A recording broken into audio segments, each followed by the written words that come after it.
Yes yeah అవును madam yeah మళ్ళీ వస్తాను మీ దగ్గర. యా కృష్ణకాంత్ గారు, శిల్పారెడ్డి గారు 2 పాయింట్లు మాట్లాడారు. ఒకటి, నిన్న నరేంద్ర మోడీ గారు కూడా ఒక పక్క భారత పార్లమెంటు గతంలో మనం చూసాం, భారత పార్లమెంట్ ఒక ఎంపీ మీద దాడి చేస్తే భారత పార్లమెంటు ప్రజాస్వామ్య వ్యవస్థ మీద దాడి చేసినట్టు అని చెప్పేసి కోర్టులు మాట్లాడినటువంటి పరిస్థితి. సరే, పార్లమెంటు దగ్గరకు వచ్చి ప్రొటెస్ట్ చేస్తూ ఉన్నటువంటి సందర్భాన్ని అడ్రస్ చేయలేదు మోడీ గారు. అలాగే కొన్ని సెటైర్లు కూడా ఆయన నిన్న మాట్లాడినటువంటి పరిస్థితి చూసాం. పీసీఆర్ ఒక్కసారి ఆ నడ్డా గారి ట్వీట్ ఒకసారి చూపించండి.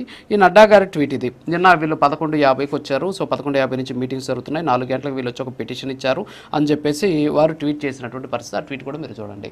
అసలు నీట్ జరిగింది, సరే జరిగినటువంటి సందర్భంలో కాంగ్రెస్ పార్టీ ఇతర వాళ్ళ మిత్రపక్షాలన్నీ కూడా ఆందోళన చేశాయి, దాని మీద ఒక రకమైనటువంటి వాదన వ్యక్తం చేసిన పరిస్థితి. సో అప్పుడు ఎందుకు స్పందించలేదు? బాధ్యత లేదా అంటే జవాబుదారీ అనేది ఒకటి ఉంటుంది కదా.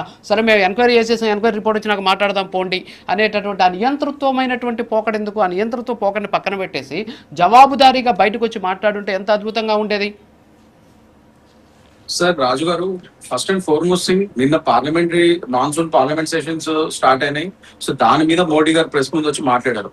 ఇక్కడ ఏదైతే ధర్నా జరుగుతుందో కొద్దిగా సిచ్యువేషన్ సెన్సిటివ్ గా ఉంది. రకరకాల నేను చెప్పినట్టు రకరకాల ఇట్స్ నాట్ 100% ఇన్ఫర్మేషన్ ఉంది and there are allegations that it's a manufactured protest అని చెప్పి కూడా వస్తున్నాయి. సో సెన్సిటివ్ గా ఉన్నప్పుడు యాక్చువల్ స్టూడెంట్స్ యొక్క ధర్నా, యాక్చువల్ స్టూడెంట్స్ యొక్క ఇష్యూని అడ్రస్ చేసేటంటే వాళ్ళ సొంత ఎజెండాల్ని ముందు తీసుకెళ్లే విధంగా ధర్నాలు ఉన్నాయి. అండ్ ఫస్ట్ ఆఫ్ ఆల్ వాళ్ళకి పర్మిషన్ లేదు. Parliament is high sensitive area. Parliament దగ్గరకు వచ్చి వాళ్ళు ధర్నాలు చేసి అది వైలెంట్ గా అయ్యిందని కూడా లాస్ట్ కి మనకి నిర్ధారితమైంది.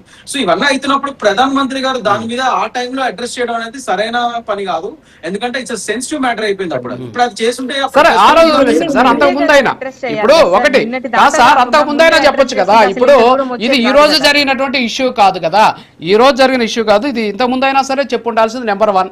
నెంబర్ 2, సరే వాళ్ళు ఆందోళన చేస్తున్నారు, ఆందోళనకారుల్ని రెచ్చగొట్టాల్సినటువంటి అవసరం ఎందుకు? సరే వాళ్ళు చేస్తున్నారు, వాళ్ళు చేసేదానికి వచ్చి ఎస్ ఎన్టీఏ పరీక్ష ఇలా జరిగింది, దీంట్లో ఇంతమంది మీద మేము చర్యలు తీసుకున్నాం, సిబిఐ ఎంక్వైరీకి ఇది ఇచ్చాం, దీంట్లో ప్రభుత్వ పాత్ర ఎక్కడ ఉంది అనేటటువంటి అంశాలన్నా అట్లీస్ట్ ప్రజలకు చెప్పేటువంటి ప్రయత్నం చేయడం, వాళ్ళలో ఒక నలుగురిని కూర్చోబెట్టుకొని వాళ్ళతో మాట్లాడడం. సో గతంలో మనం చూసాం, ఎవరైనా ఆందోళన చేస్తే, ప్రతిపక్షాలు ఆందోళన చేస్తుంటే ప్రభుత్వాలు అక్కడికి వెళ్ళాయి.